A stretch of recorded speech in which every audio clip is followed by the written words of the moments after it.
Le livre est un récit fondé sur des souvenirs, des expériences, mais j'ai voulu l'inscrire dans une réflexion utile à notre époque, et je dirais même à l'avenir.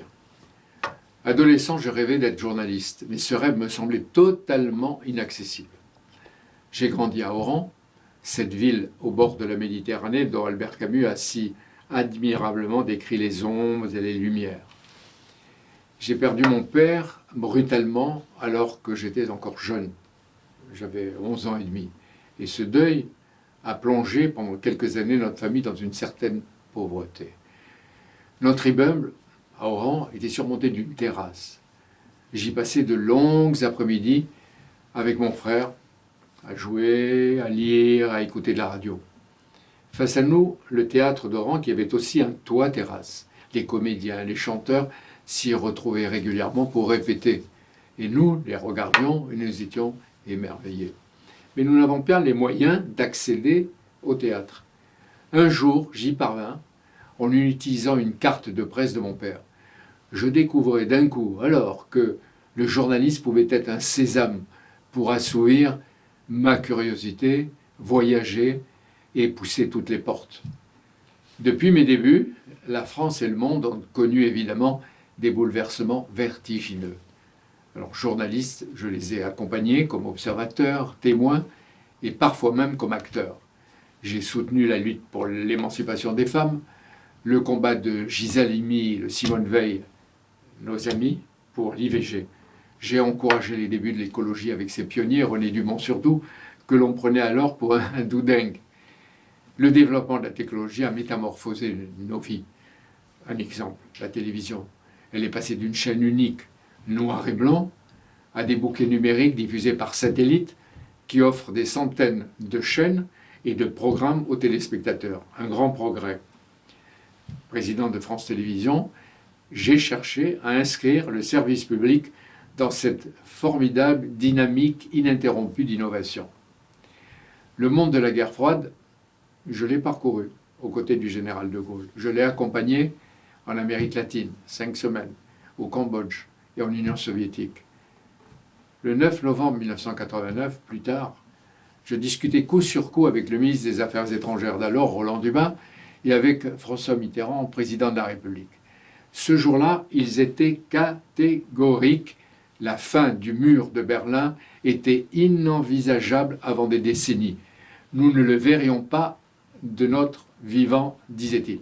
Le soir même, le mur tombait et le monde entrait dans une nouvelle ère. Aujourd'hui, l'Europe de l'Ouest et l'Europe de l'Est sont unies.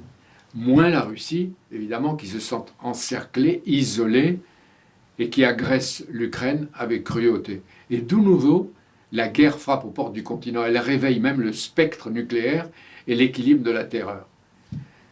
J'étais à Moscou en 1966 avec le général de Gaulle lorsqu'il a rencontré Brejnev et sa troïka. En 1986, j'y accompagnais François Mitterrand qui soutenait Gorbatchev et sa perestroïka, les grandes réformes pour ce qui était encore l'Union soviétique.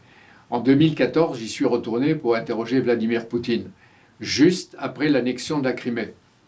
Donc décennie après décennie, les chefs d'État de la Russie continuent de peser de tout leur poids dans l'histoire et la géographie de l'Europe. Oui, j'ai animé avec Alain Duhamel l'émission Cartes sur table. Ensemble, nous sommes devenus les arbitres des grandes joutes qui ont mené à l'élection de François Mitterrand. À cette époque, je suis entré vraiment dans le champ politique pour évoquer Georges Marchais, qui a tant marqué les esprits, puis il m'a marqué aussi. On m'interpelle dans la rue, même à l'étranger. Comment va Marchais? Comment va Marchais? Ou taisez-vous, El Kabbach? Mais depuis, j'ai interrogé tous les principaux dirigeants français. J'ai également eu le privilège d'interroger Nelson Mandela, Margaret Thatcher, Yitzhak Rabin, Shimon Peres, Yasser Arafat. Ces rencontres ont nourri les nombreux portraits qui composent le livre.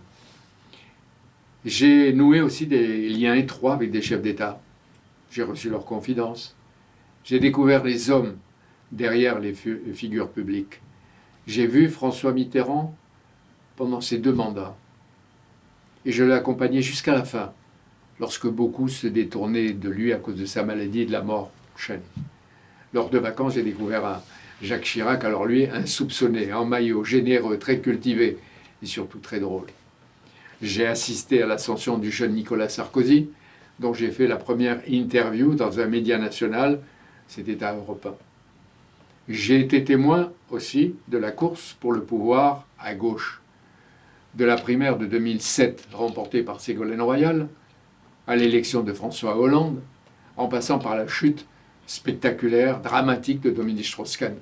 Il m'avait reçu plus tard chez lui à New York, alors qu'il était encore détenu par la justice américaine qui portait le bracelet électronique. Dès l'ascension d'Emmanuel Macron, j'ai décelé, j'étais probablement pas le seul, sa formidable ambition. Mais j'ai aussi pressenti l'écart inévitable qui aurait très vite entre les promesses et les résultats. François Mitterrand lui-même me disait, après 14 années passées à l'Élysée, toutes les symphonies sont inachevées. J'ai donc observé des phénomènes de cour, des aveuglements, des trahisons, Dieu sait s'il y en a. Les anecdotes glanées au fil des ans sont, je crois, si piquantes que je ne me prive pas de les rapporter. J'ai vu ces femmes et ces hommes d'État agir face aux lourdes responsabilités du pouvoir. Je les ai écoutés, j'ai vu leurs erreurs, leurs doutes, leur solitude, parfois leur désarroi, leur courage et leur obsession de laisser une trace dans l'histoire. Finalement, jamais l'enfant d'Oran que j'étais n'aurait pu imaginer le destin que j'ai eu la chance de connaître. Merci.